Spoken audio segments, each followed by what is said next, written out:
Friends, मैं वासिम शाही एक बार फिर हाजिर हूं आपके बीच में। आज के एपिसोड में आप सभी साथियों का स्वागत है। आइए साथियों, आज हम बात करते हैं उत्तर प्रदेश के चुनाव के बारे में। जब उत्तर प्रदेश के चुनाव की बात करते हैं तो यहाँ उठने वाले मुद्दों पर हमें चर्चा करते हैं। आज उत्तर प्रदेश के मुद्दे क्या हैं? विपक्ष की पार्टियां मुख्य रूप से किसानों की बात करती हैं, रोजगार की बात करती हैं, बेरोजगारी की बात करती हैं, महंगाई की बात करती हैं, पेट्रोल डीजल के बढ़ते दाम पर बात करती हैं। लेकिन एक ऐसी चीज जिस पर विपक्ष की पार्टियां यूं कहें कि मौन सी रहती हैं, वो आखिर इसके नतीजे क्या हो सकते हैं? क्यों विपक्ष की पार्टियां इस पर सरकार को घेरने की कोशिश नहीं करती हैं? क्या चीजें हैं जो बीजेपी को इतने मजबूती देती हैं? चाहे 2014 का चुनाव हो, चाहे 2019 का चुनाव हो, या आने वाले 2022 का चुनाव हो, क्यों बीजेपी कहती है कि एक बार फिर से हम पूर्ण बहुमत की सरकार बनाएंगे? तो सवाल कई मुद्दों पर, लेकिन आज हम बात करते हैं महिलाओं के मतदान के ऊपर।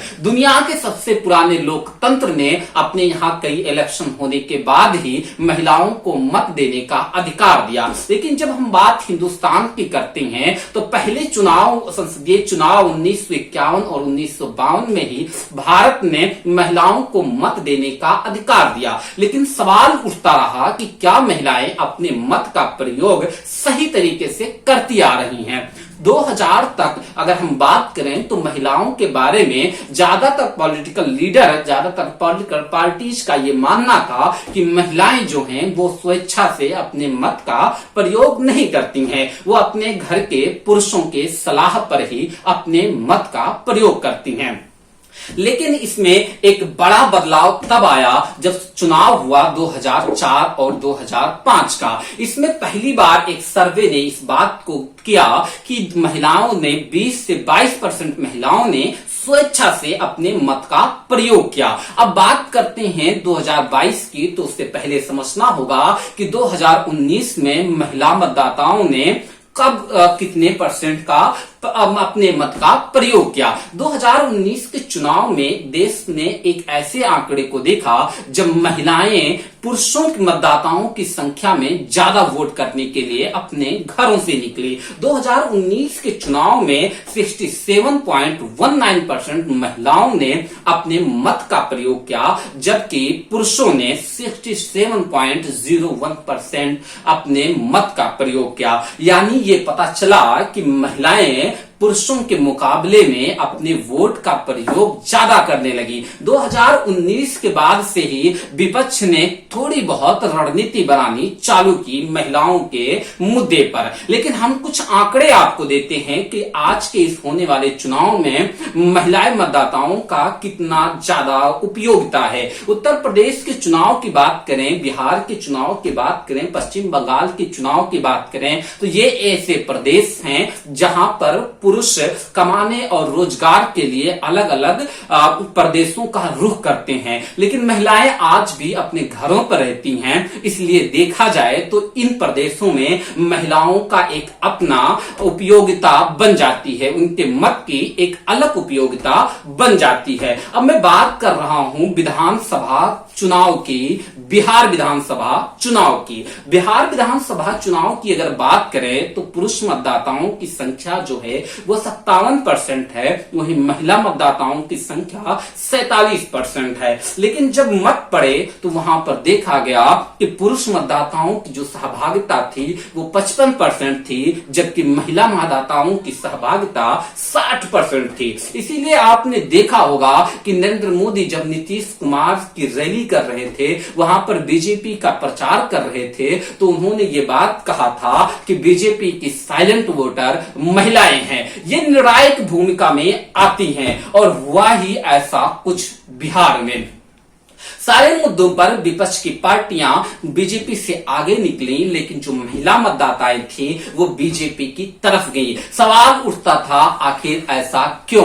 क्यों बीजेपी में महिला मतदाताएं ज्यादा वोट करती हैं? अब बात करते हैं पश्चिम बंगाल की। पश्चिम बंगाल की जब हम बात करते हैं तो आपको देखना यह होगा कि ममता बनर्जी को महिलाओं का 50% वोट मिला, जबकि बीजेपी को 37% 30% वोट। और हम नतीजा ये हुआ कि वहां पर पश्चिम बंगाल में ममता बनर्जी की सरकार बनी। आप देख रहे होंगे कि जिन भी पार्टियों में महिलाएं मतदाताएं ज्यादा करती हैं वो पार्टी सरकार में आती है, खास करके उत्तर प्रदेश, बिहार, पश्चिम बंगाल जैसे प्रदेशों की। अब हालिया हुए चुनाव के कुछ नतीजों को हम आपके बीच में रखते हैं, तब आपको समझ में आएगा कि आखिर उत्तर प्रदेश के चुनाव में बीजेपी अपनी जीत को लेकर के इतनी ज्यादा आश्वस्त क्यों है। हम बात करते हैं 2012 के बाद से, क्योंकि बीजेपी 2014 में केंद्र में सत्ता में आई थी।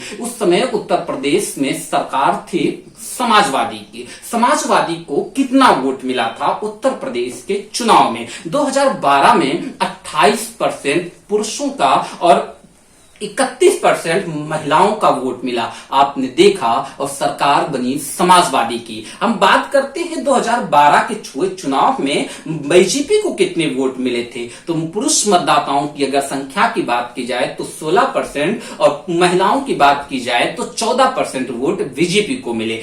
नतीजा क्या आया? समाजवादी की सरकार बनी। अब हम बात करते हैं 2017 के चुनाव में। 2017 में केंद्र में बीजेपी की सरकार थी और उत्तर प्रदेश में समाजवादी की सरकार चल रही थी, लेकिन नतीजा क्या हुआ? बीजेपी जीतती है और समाजवादी पार्टी हारती है। सवाल ये था कि ऐसा क्यों हुआ? तो हम देखते हैं समाजवादी पार्टी और बीजेपी के 2017 के चुनाव में मिले आंकड़ों पर बात करते हैं।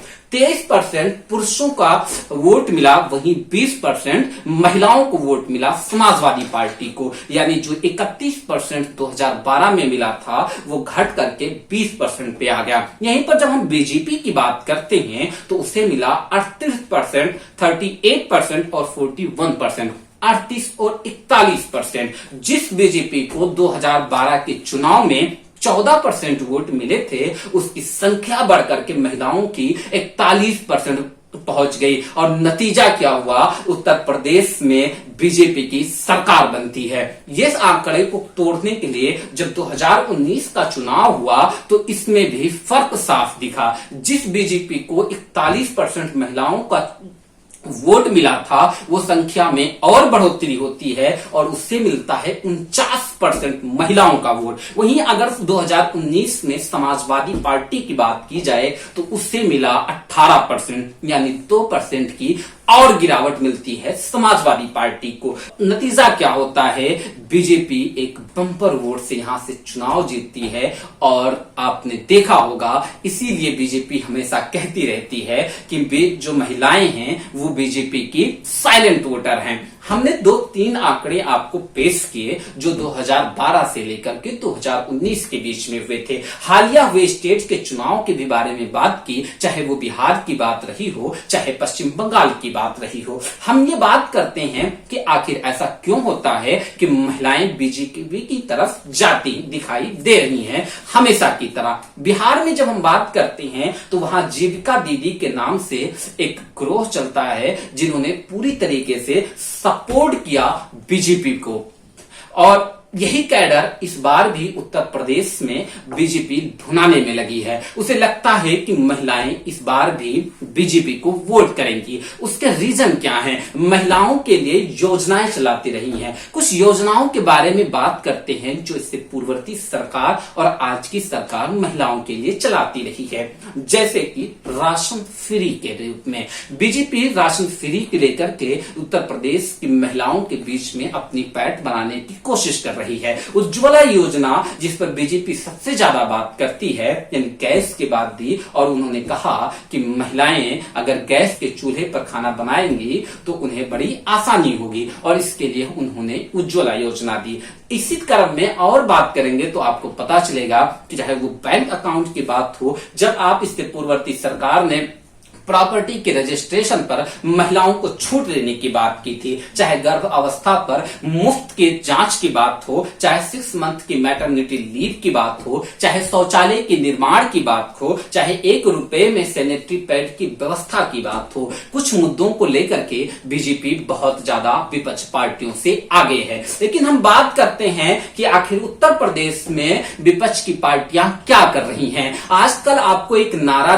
दिखता होगा, लड़की हूं, लड़ सकती हूं। ये नारा उत्तर प्रदेश में प्रियंका गांधी ने दिया क्योंकि उनको लगता था कि अगर बीजेपी को हराना है तो महिलाओं का वोट कांग्रेस को मिलना चाहिए, इसीलिए लड़की हूं, लड़ सकती हूं का नारा दिया। इनका ये नारा उत्तर प्रदेश में काफी हद तक प्रभावित कर रहा है महिलाओं को, चाहे वो रैली की बात की जा रही हो, चाहे उनके सहभागिता की बात की जा रही हो।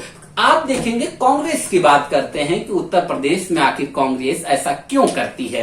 कांग्रेस को 2012 के चुनाव में 12% महिलाओं का वोट मिला, 2017 में ये चीज घट के 5% आई, 2019 में भी गिरावट जारी रही और उसे 5% वोट ही मिले। इसीलिए लड़की हूं, लड़ सकती हूं का नारा देती है। अगर समाजवादी जो मुख्य विपक्षी पार्टी की भूमिका निभा रही है वो 1500 रुपए की देने की पर महीने बात कर रही है, लेकिन महिलाओं की उपयोगिता के इस मुद्दे पर विपक्ष जितना ज्यादा अपनी पैठ बनाने की कोशिश करेगा उसे उतनी ज्यादा सफलता मिलेगी। हालिया हुए सारे चुनाव के आंकड़े पर अगर आप बात करेंगे तो आपको ये देखने को मिलेगा कि जिस तरफ महिलाएं झुकती हैं उसकी सरकार बनती है। मैं बात नहीं कर रहा हूं कि यहां पर अनएम्प्लॉयमेंट और क्राइम रेशियो मुद्दा नहीं है, मैं तो एक बात कर रहा हूं कि बीजेपी अपनी जीत को लेकर के आखिर आश्वस्त क्यों है। तो महिलाओं का वोट जिस तरफ जाएगा उस पार्टी के नतीजे बदलेंगे। तो विपक्ष की पार्टियां भी इस पर लगी हुई हैं कि लड़की हूं, लड़ सकती हूं, जैसे कांग्रेस अपने मुद्दों पर बात कर रही है। तो आप अपने राय दीजिएगा और बताइएगा कि आप इससे क्या समझते हैं और अगले आने वाले एपिसोड में आप किन आंकड़ों पर बात करना चाहते हैं। मैं हर हफ्ते आपके साथ हाजिर होता रहूंगा, आपके आंकड़े दूंगा और आपको बताऊंगा कि चुनाव के नतीजे क्या हो सकते हैं। लाइक, कमेंट और अपने अनुभव से दिए गए आपके सारे कमेंट को मैं पढ़ूंगा और अगली वीडियो इस पर दूंगा। Alpha hospital and trauma centre, engineering college चौराहा, सीतापुर रोड, लखनऊ।